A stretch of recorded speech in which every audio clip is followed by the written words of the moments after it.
conversation with Shabana Basij-Rasikh. She is the president of SOLA, a school she co-founded when she was still a teenager.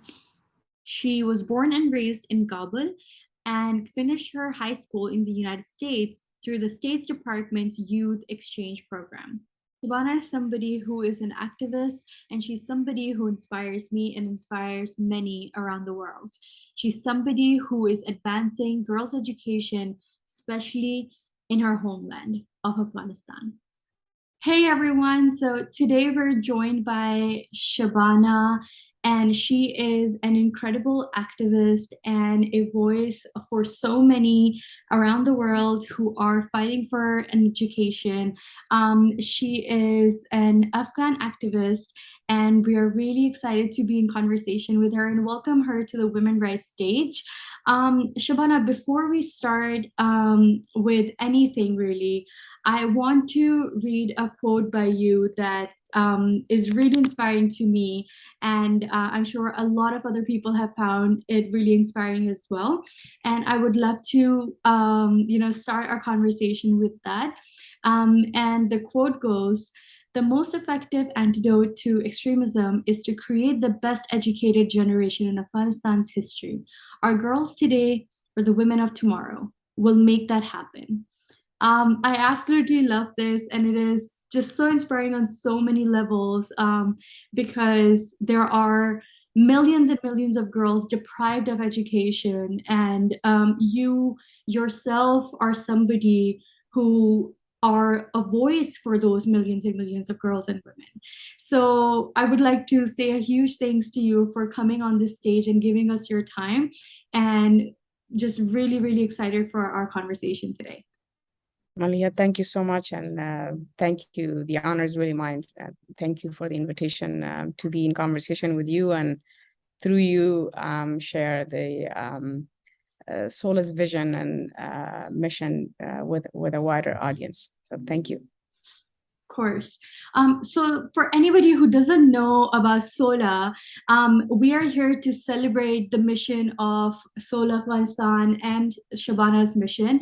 So the School of Leadership Afghanistan, that's what SOLA stands for, is an Afghan-led boarding school for Afghan girls, the first and only of its kind.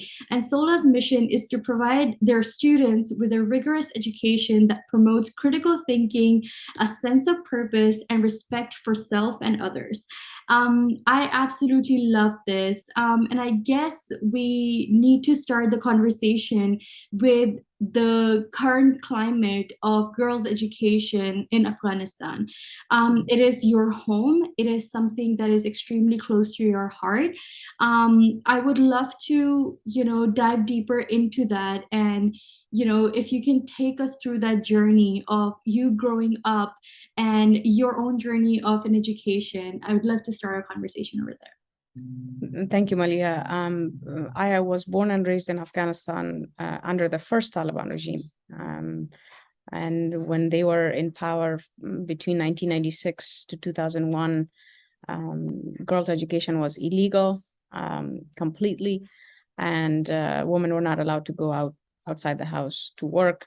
And so I grew up during that time, but fortunately, like always, there were incredibly brave Afghan women who took a personal risk to their safety and the safety of their families to operate these underground boarding schools.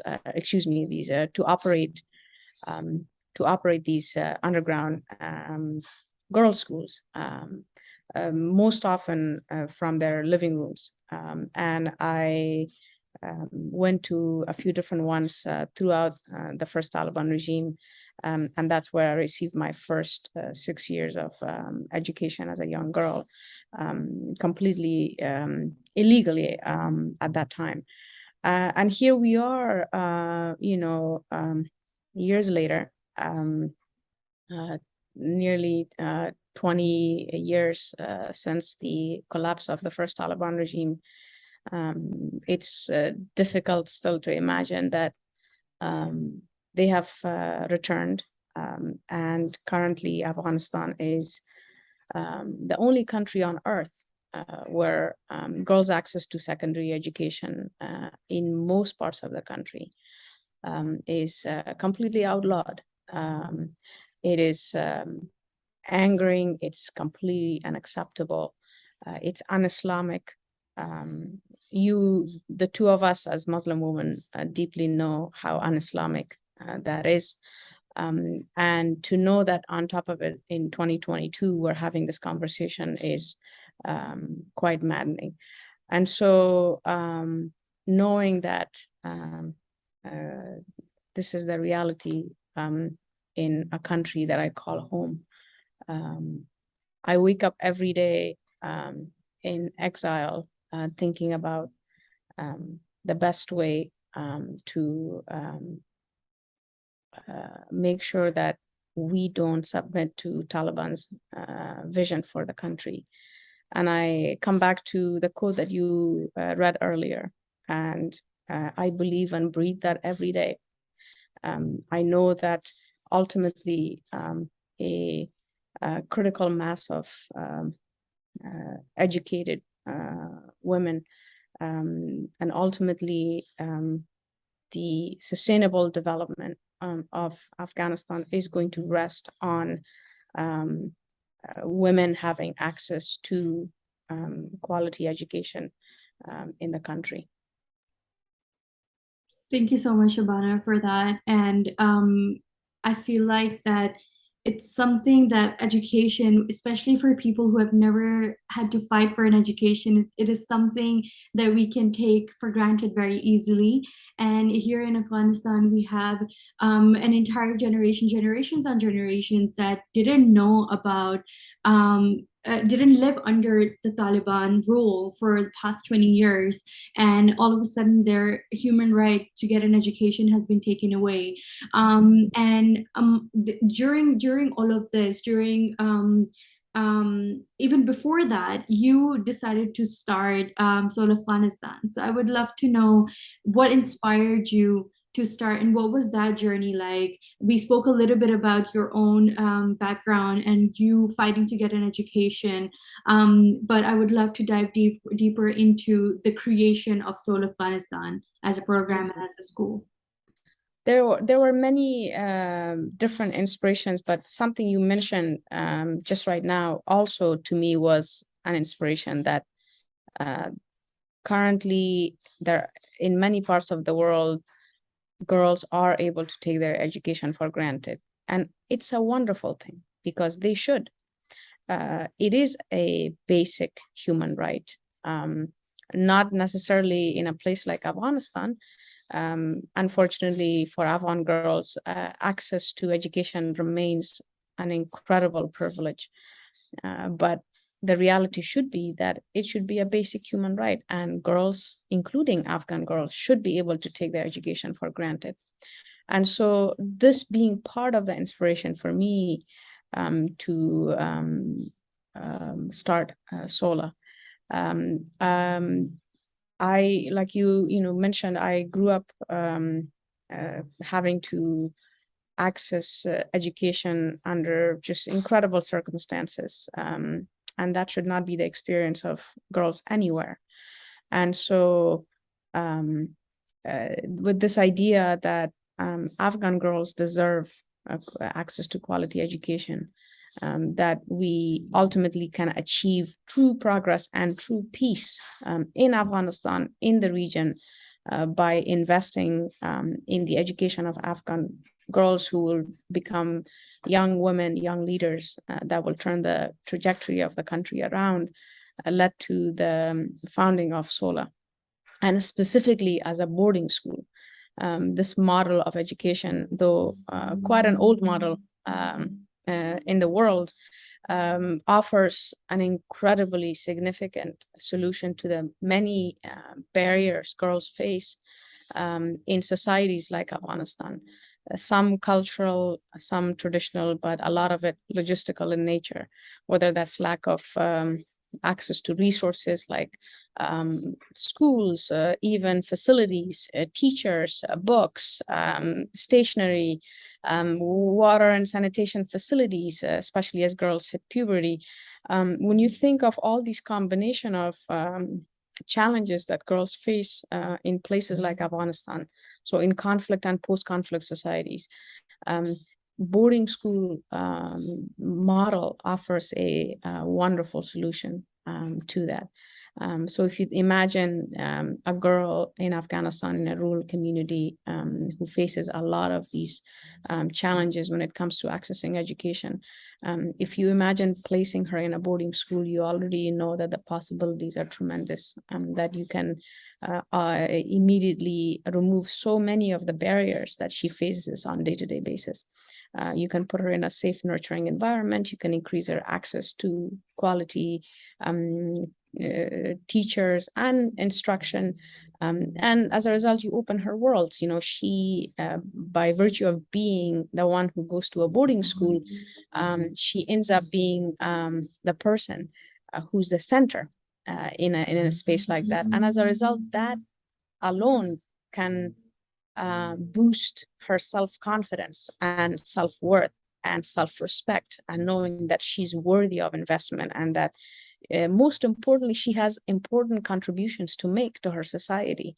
And for a young girl to realize that at a young age, that in and of itself is unleashing unimaginable potential in a young girl. That is absolutely beautiful. And I agree with everything that you have said. I think the fact that girls' education is not as simple as, just having a school and having books and having teachers. It's not just about that. Of course, having these resources is a huge part of it, but like you mentioned, proximity to a school, having resources such as, just like even when girls start menstruating, there are so many girls in different parts of the world where, due to the lack of menstruation products, they are unable to attend classes, attend school, missing classes, eventually not being able to continue their education.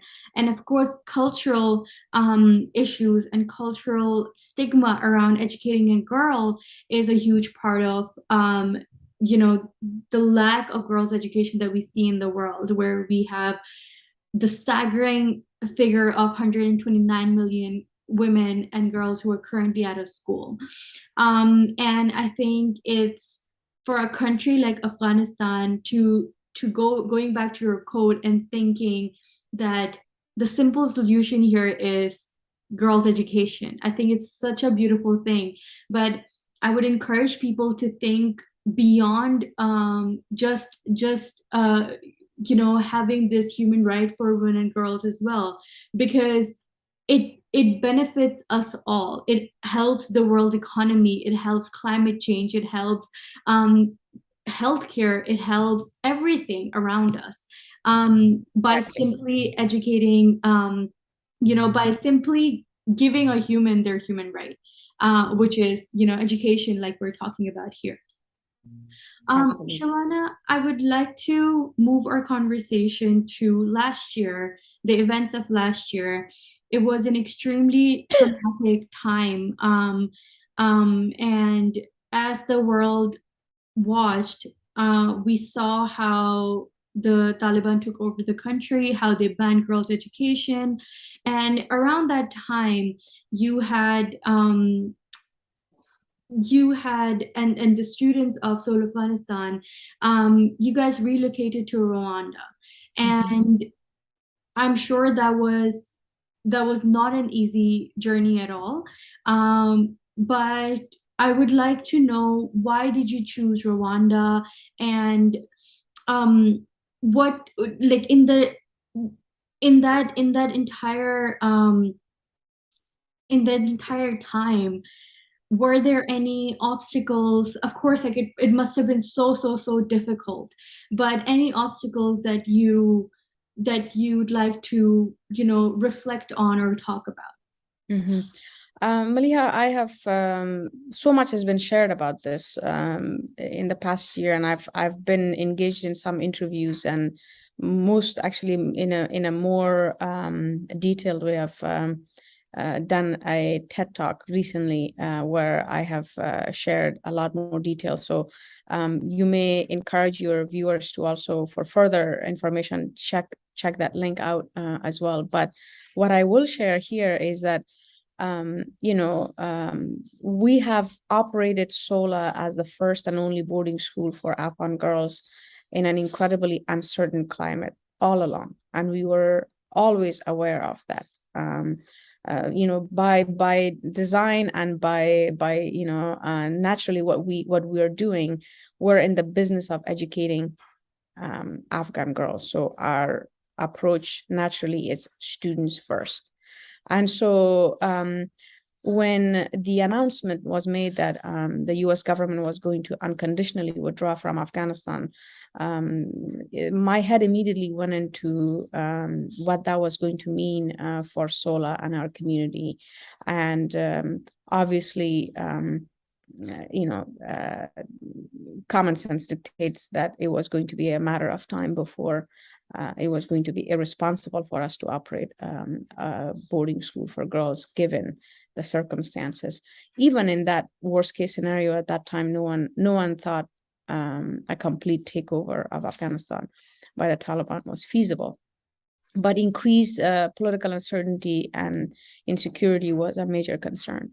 And so the fact that our students come to SOLA from 28 of the 34 provinces in Afghanistan and would travel back and forth between their home communities and SOLA alone raised a lot of concern for me about their safety traveling to and from home. And so while I really didn't have a good understanding of what was going to unfold politically, I thought it was best that we engage in a study abroad program for our entire community. This was even months before the collapse of Afghanistan, keeping a close eye on the districts where our students come from against the districts that were very quickly falling to the control of Taliban. And ultimately, we were looking at taking our community, our school community, to a neighboring country where we could host our study abroad program for the year. But it was difficult to be able to make any progress. And ultimately, Rwanda came through in a significant way and in a very quick way. So Rwanda chose us, if you will. At that time, I hadn't even imagined that we would be taking our community to Rwanda, but it was expedient. It was an incredibly welcoming environment, continues to be. We are quite fortunate that our community ended up in Rwanda right after, a few days after the collapse of Afghanistan to Taliban. And days after our arrival in Rwanda, we were able to resume classes. Our students are back in classes, and ended up being probably a small handful of Afghan girls who are able to continue with their education at secondary level despite the circumstances present in Afghanistan today. Thank you for sharing that, Shabana. And I do encourage everyone listening to your voice right now and watching this conversation to further research on that journey of SOLA Afghanistan and how they can further support you and your cause. I would like to know how, looking at the current education at the moment, I think, like you said, despite the situation in Afghanistan, you're able to support and further the education of Afghan girls under SOLA. I would like to know, thinking about education systems around the world and thinking about your own journey of education, how can we reimagine education, especially given the rise of digital media, especially given the conversation around metaverse, especially given the conversation around, just even in the most I think technologically advanced parts of the world, we have seen a lot of challenges when it comes to education because of COVID. So I would like to hear your thoughts on how we can reimagine education, is there even a need for that? Absolutely. I think, the world is ever evolving. Unfortunately, the problems are grand and the solutions need to be, even bigger. And to that end, if we're talking specifically about Afghanistan, we um, we have to keep in mind, just like you said, Afghanistan and Afghan girls' access to education isn't just impacted by the return of Taliban. In fact, there are currently Afghan girls have had disruption to their education for more than 2 full academic year, starting with the emergence of COVID as the global pandemic impacted access to education for all Afghan students, boys and girls. And then as they returned to a new academic year in 2021, it was very brief and quickly disrupted by the return of Taliban to power. And so I have been engaging with Afghan girls throughout the summer about their access or lack of access to education, both inside Afghanistan and as they find themselves in refugee communities in neighboring countries and across the world. And every single one of them reminds me that their education has been interrupted for more than 2 years, and they're desperate for an opportunity to be able to continue to study. And so while we at SOLA, we engaged in during COVID in opportunities to safely get our students back in a learning space without harming their safety at that time. This is before any hopes or signs of vaccines were out there. And so, yes, we did, like most other people, turn to innovative ways and solutions to get our students back into classrooms, while the infrastructure around technology remains quite basic in Afghanistan. We couldn't get students into Zoom classrooms. Video technology is not as prevalent, and mainly because the infrastructure is not built or people's access is limited to that. But a great number of people have access to phones and in some cases smartphones, and we were able to turn to Viber or WhatsApp classrooms that we held throughout the pandemic. By no means a perfect replacement to an in-person classroom, but much better than no education at all. At the end of the day, it became about how do you continue to engage young students, young girls in learning, so that engagement can then be fostered and continued. As you know, disruption to a student's learning, even by two months, can set them back by several years. And so this is where innovative solution using social media or VR realities could boost that access and that continuity of learning. And so I do believe that there is a space for especially in this current political environment in Afghanistan, for girls to turn to online classes and classrooms to be able to continue their desire to learn. I would like to talk about the incredible work SOLA Afghanistan has continued to do and change lives and educate girls, but not just provide with an education, but also so many other resources that is furthering their education. Are there any specific success stories? In my eyes, all of them are success stories because you are able to help these incredible girls to have their education. But is there any specific story that you would like to share with our audience today? Gosh, there are so many, Maliha, and but like you said, they're not necessarily of just alone of our alums, but our students. And I think that to me captures the spirit of SOLA and why we've started SOLA.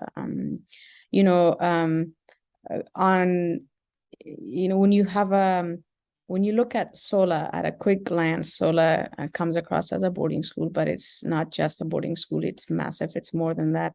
It's a movement. It's a movement of sisterhood, of creating networks of sisterhoods. And for us, that has been one of the most incredible success stories of SOLA.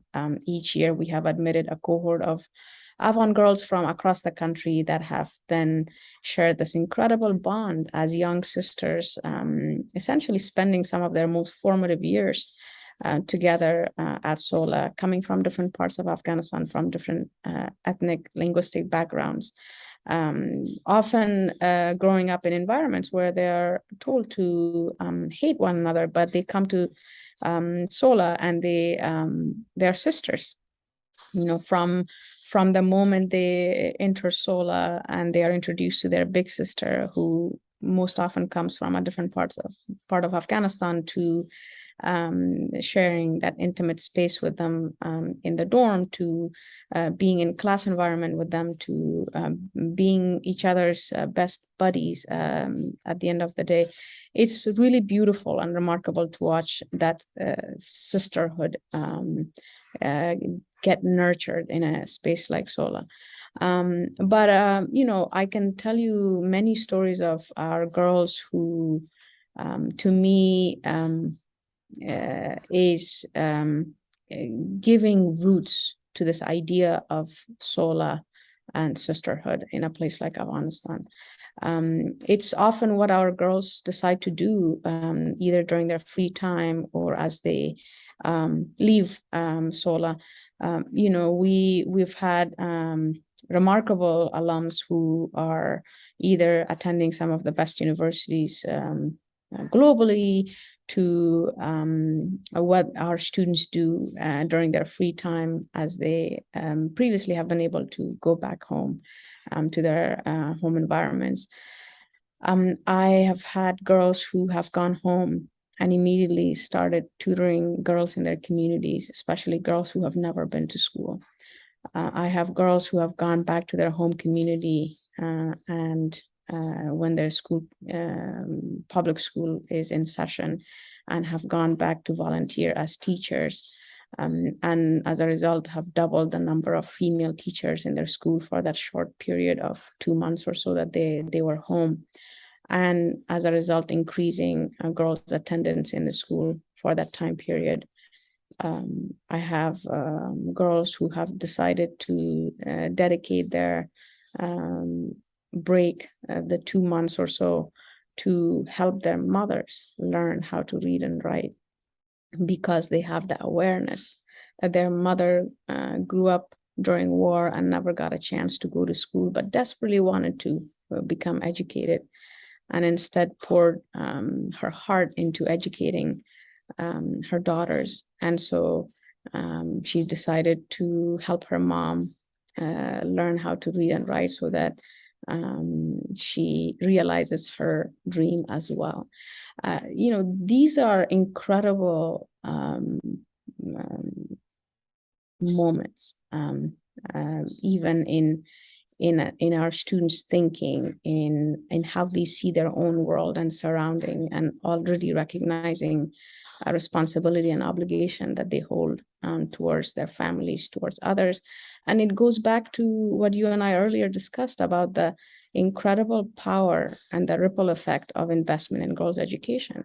It's not just an investment in the girl, it is an investment in her family, her community, in our society, in our world at large. If you want to address global health crises or climate crisis or terrorism, you go to girls, you educate girls, not because we want to help them, but because we need their help. And ultimately it comes down to that. I love that. I love what you said about not to help them, but because we need their help. And I think that is how, if a lot of people see it that way, I mean, again, it's a basic human right. It should be accessible to everyone. But if if you don't think girls' education is something that you should care about, maybe you care about, furthering yourself, advancing yourself. So if you do, you support girls' education, and that's how you're able to do that. I also love what you discussed about that once they receive the education, they're able to give back that to, or I guess pass the torch, not give back, but like pass the torch in their own communities, in their own families, in their own schools. I think this is such a beautiful thing to think about. And yeah, the ripple effect that you mentioned, I think it's such a beautiful thing.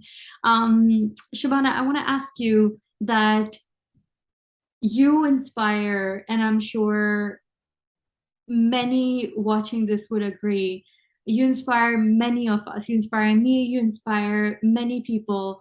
And I would like to know that who inspires you? Mm. I get this question asked quite a lot, and for me, it's difficult to mention any one person alone, because in any moment, I can think of many. I have my parents inspire me because they could have easily given up on educating their daughters under the Taliban regime, but they chose not to. They took that risk, and look at what that investment has been able to make possible. Our students and their families inspire me, again, because of their just remarkable bravery on a daily basis. A girl who has decided to leave her family and come all the way to Rwanda without her family, so that she can continue with her education in a place like SOLA. That is just about every single SOLA student. That to me is a deep, deep inspiration. And then honestly, our global village of supporters pouring in from all over the world, they too inspire me by their commitment to SOLA's mission and vision, and their belief that yes, investment in girls' education, especially Afghan girls' education, matters, and we need to stand behind that. That to me is enormous inspiration. So I can really go on and on about the various ways and people and situations that gives me incredible energy and inspiration on a daily basis. That's amazing, Shabana. Thank you so much for that. Finally, this is my last question. Even though I would love to talk to you forever, I would like to know that for all the people watching our conversation at the moment, and who are learning more about SOLA Afghanistan, SOLA Afghanistan School, what would you like to share with them, and especially with the women rights community as well? What is your message to them? How can they support Afghan girls' education? How can they further support SOLA Afghanistan, and how can they further support you and everything that you believe in? Thank you so much, Maliha, for that. There are a number of ways that your community can support not just SOLA, but Afghan girls in general. And I think the most important one is the gift of your attention. Don't look away from Afghanistan. especially right now. It is really critical that people care about what's happening in Afghanistan and not turn a blind eye to that. And it's not just for the sake of Afghanistan, it truly is for the sake of the region and the safety of our collective world. It's incredibly important. Make sure that you urge your representatives and government to continue to pressure the current authority to respect the basic human rights of Afghan girls and women, and never compromise on that. Don't look away. I'll repeat that again, because it is that critical. And for various ways to be supportive of SOLA and our mission, please visit our website, follow our appropriate social media platforms and handles, and get engaged with us. Obviously, donating to SOLA is one wonderful way to contribute, but there are many different ways. Spread the word about SOLA's mission and vision to people, to friends, to relatives who may not be aware of SOLA otherwise. Because it's not just an inspirational story, but it's a critical one for the sake of education in Afghanistan and girls' education.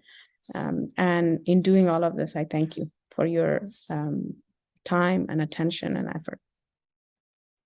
Thank you so much, Shabana. I really loved our conversation. I got to learn a lot from you, and you're an inspiration to me even before our conversation started. So thank you so much for sharing this time with us. Thank you for coming on the Women Rise stage.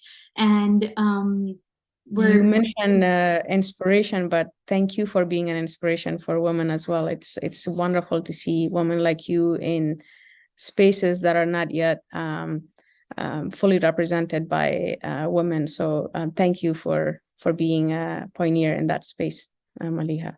Thank you, Shabana. Thank you for your kind words. And I am really grateful for your time. And for everybody watching, please go to SOLA's website. Please learn more about their mission and how you can support Afghan girls' education, and learn more about Shabana's story, learn more about stories of Afghan girls under SOLA. And once again, Shabana, thank you for your time. Thank you. Thank you so much. Have a great day.